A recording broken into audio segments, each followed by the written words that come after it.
বিধায়ক তথা ৰাজ্যিক বিজেপিৰ সভাপতি ভৱেশ কলিতাৰ বিৰুদ্ধে পুনৰ চাকৰিৰ নামত প্ৰতাৰণা কৰাৰ অভিযোগ।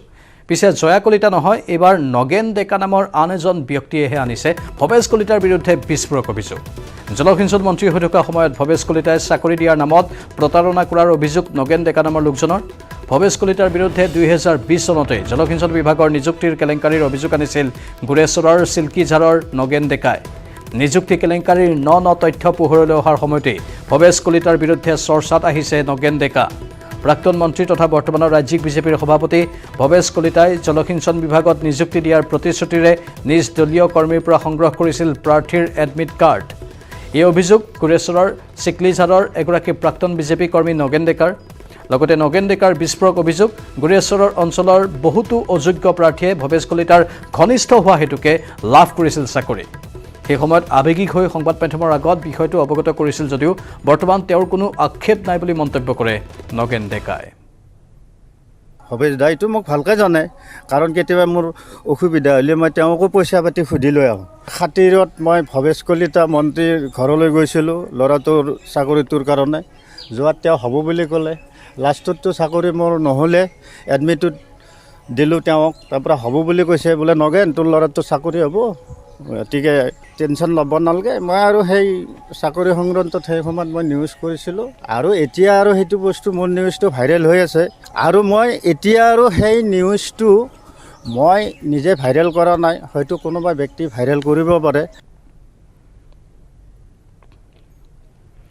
প্ৰধানমন্ত্ৰী নৰেন্দ্ৰ মোদীৰ প্ৰশংসাত গদগদ হৈ পৰিছে পশ্চিমীয়া মিডিয়া।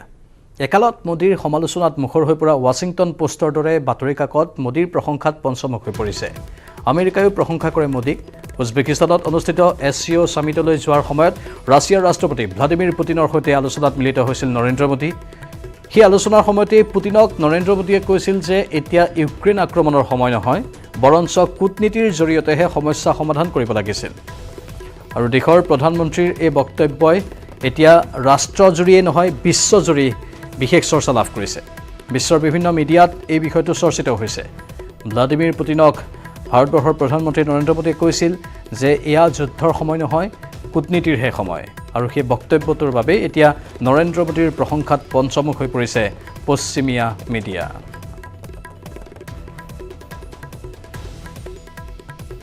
মোদীয়ে আৰু পুটিনক কি কৈছিল শুনো আহক। मैं जानता हूं कि आज का युग युद्ध का है नहीं, और हमने फोन पर भी कई बार आपसे इस विषय में बात की है कि डेमोक्रेसी और डिप्लोमेसी और डायलॉग, ये सारी बातें ऐसी हैं कि जो दुनिया को एक स्पर्श करती हैं। आने वाले दिनों में शांति के रास्ते पर हम कैसे बढ़ सके, उसके विषय में जरूर आज हमें चर्चा करने का मौका मिलेगा। आपका व्यू पॉइंट समझने का मुझे भी एक अवसर मिलेगा। लेकिन फिर भी जो विषय हैं जिसकी बातें मैं करता रहता हूं, एक्सेलेंसी, भारत और रशिया के संबंध अनेक गुना बढ़े हैं। हम इन संबंधों को इसलिए भी महत्व देते हैं कि हम एक ऐसे मित्र रहे हैं जो पिछले कई दशकों से हर पल एक दूसरे के साथ रहे हैं, और पूरी दुनिया भी जानती है कि भारत के साथ रशिया का नाता कैसा रहा है और रशिया के साथ भारत का नाता कैसा रहा।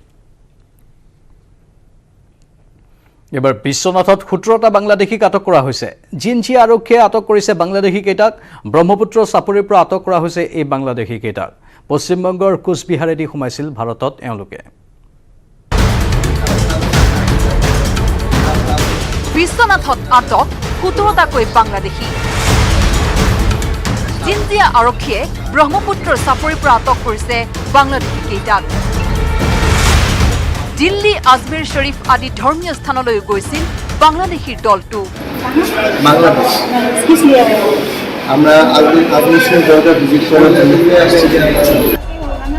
ঠায়ে ঠায়ে ধৰ্মীয় সভা পতাৰ অভিযোগ বাংলাদেশী কেইটাৰ বিৰুদ্ধে।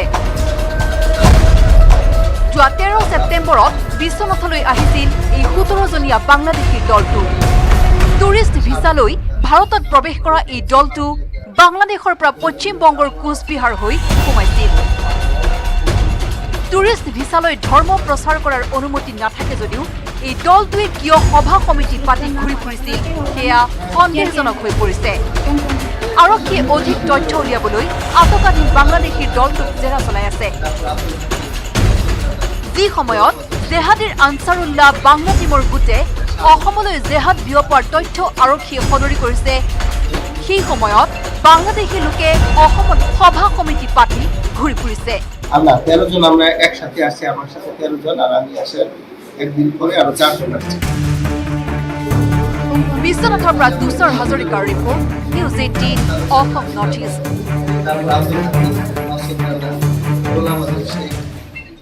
পুনৰ স্বাগতম। আজি প্ৰধানমন্ত্ৰী নৰেন্দ্ৰ মোদীৰ উপজা দিন। 73 বছৰত ভৰি দিলে দেশৰ প্ৰধানমন্ত্ৰী মোদীয়ে। বিজেপিয়ে দেশজুৰি পালন কৰিছে প্ৰধানমন্ত্ৰীৰ জন্মদিন। অহা 15 দিনলৈ বিভিন্ন কাৰ্যসূচীৰে বিজেপিয়ে উদযাপন কৰিব নৰেন্দ্ৰ মোদীৰ জন্মদিন। দলীয় নেতাকৰ্মীৰ লগতে বিভিন্ন দেশৰ ৰাষ্ট্ৰনেতাসকলেও জন্মদিনৰ ওলগ জনালে প্ৰধানমন্ত্ৰী নৰেন্দ্ৰ মোদীক। উপজা দিনত দেশবাসীক ধন্যবাদ জনায় প্ৰধানমন্ত্ৰী মোদীয়ে। কেইবাটাও অনুষ্ঠানত অংশগ্ৰহণ কৰি প্ৰধানমন্ত্ৰীয়ে নতুন ভাৰত গঢ়াৰ স্বপ্ন দেশবাসীৰ ওচৰত দাঙি ধৰে। বিজেপি চৰকাৰে দেশবাসীৰ বিকাশ আৰু সুস্থ পৰিৱেশ গঢ়াৰ ক্ষেত্ৰত অগ্ৰাধিকাৰ দি আহিছে বুলি ভাষণ প্ৰদান কৰি নৰেন্দ্ৰ মোদীয়ে নাৰী শক্তিকো প্ৰশংসা কৰে। নাৰীয়ে গঠন কৰা আত্মসহায়ক গোটে দেশৰ বিকাশত এক গুৰুত্বপূৰ্ণ ভূমিকা গ্ৰহণ কৰি আছে বুলি মন্তব্য কৰে প্ৰধানমন্ত্ৰীগৰাকীয়ে। हम लोगों से कहा गया था, मेरे प्यारे देशवासियों, मानवता के सामने ऐसे अवसर बहुत कम आते हैं जब समय का चक्र हमें अतीत को सुधार कर नए भविष्य के निर्माण का मौका देता है। आज सौभाग्य से हमारे सामने एक ऐसा ही क्षण है। दशकों पहले जैव विविधता की सदियों पुरानी जो कड़ी टूट गई थी, विलुप्त हो गई थी, आज हमें उसे फिर से जोड़ने का मौका मिला है। इन चीतों के साथ ही भारत की प्रकृति प्रेमी चेतना भी पूरी शक्ति से जागृत हो उठी है। मैं इस ऐतिहासिक अवसर पर सभी देशवासियों को बहुत बहुत बधाई देता हूं। असम में एक समय एक सींग वाले गैंडों का अस्तित्व खतरे में पड़ने लगा था, लेकिन आज उनकी भी संख्या में वृद्धि हुई है।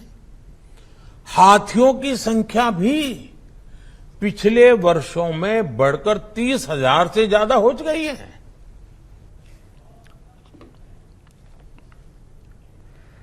পৰৱৰ্তী বাতৰি। আজিৰে পৰা আৰম্ভ অমৃত সৰোবৰ স্থাপনৰ অভিযান। সমগ্ৰ ৰাজ্যত 2625টা অমৃত সৰোবৰ খনন কৰিব চৰকাৰে।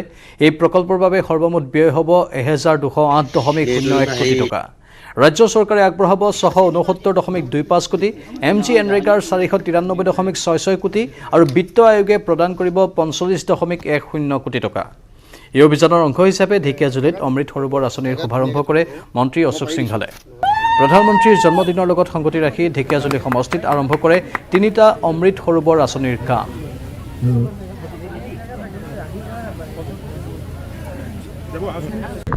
আজি ভাৰতৰ প্ৰধানমন্ত্ৰী মোদী ডাঙৰীয়াৰ জন্ম দিৱস আৰু আজিৰ দিনটোৰ লগত সংগতি ৰাখি পেলাই আমাৰ গোটেই ৰাজ্যখনতেই আমাৰ জিলাবিলাকত অমৃত সৰোবৰ আঁচনি শুভাৰম্ভণি কৰা হৈছে।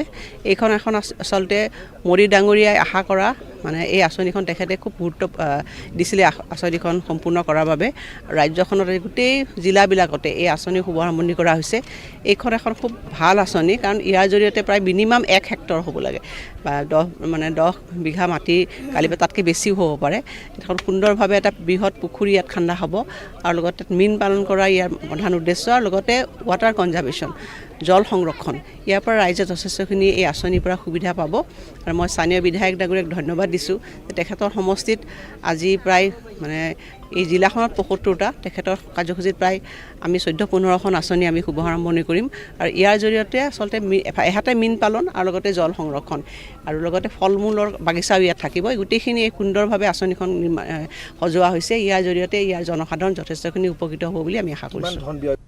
ভাৰতৰ মহান প্ৰধানমন্ত্ৰী নৰেন্দ্ৰ মোদী ডাঙৰীয়াৰ জন্মদিন আৰু এই জন্মদিনৰ লগত সংগতি ৰাখি অসমৰ প্ৰত্যেকটো জিলা প্ৰত্যেকটো গাঁৱত এখন অমৃত সৰোবৰ নামেৰে পুখুৰী খান্দা আৰু খান্দি ভালকৈ নিৰ্মাণ কৰা আৰু নিৰ্মাণ কৰি ৰাইজক আগবঢ়াই দিয়াৰ কাৰণে প্ৰায় 2704টা অমৃত সৰোবৰ গোটেই অসমত আৰম্ভ হৈছে আৰু আজি এক ধুনীয়া আঁচনি আপোনালোকৰ গাঁৱত শুভাৰম্ভ হৈছে। ইয়াৰ লগতে শুভাৰম্ভ হৈছে